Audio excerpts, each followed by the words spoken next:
చేద్దాం. ఏంటి యోహాను ప్రత్యేకత, ఏముంది దీనికి వచ్చి? 12 మంది శిష్యులు ఉండగా ఈయనకే ఎందుకు దేవుళ్ళ ఇవి ఇచ్చాడు? అరే పేతురు ఉన్నాడు, యాకోబు ఉన్నాడు, మత్తయి ఉన్నాడు, నతానియేలు ఉన్నాడు, ఇంకా సీమోన్ అనే మరొక సీమోన్ ఉన్నాడు.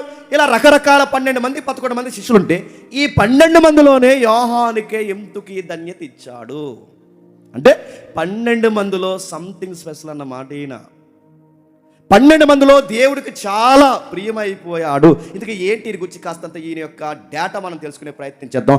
ప్రభు అయిన యేసుక్రీస్తు వారి పరిచర్యలో ఈ 12 మంది గురించి రాస్తున్నప్పుడు ఇందులో ఈయన గురించి ప్రభు అయిన పరిచర్యలో యోహానుకంటూ ఒక ప్రత్యేకత ఉంది. ఆయన యేసు చేత ప్రేమింపబడిన శిష్యుడు. రెండవది, ఆయన యేసు చేత ప్రేమపడిన శిష్యుడే కాదు, యోహాను గారికి ఉన్న ప్రత్యక్షత ఏంటంటే వీళ్ళందరిలో కాస్తంత రైటింగ్ బాగా ఎరిగిన వాడు ఎవరు చెప్పండి?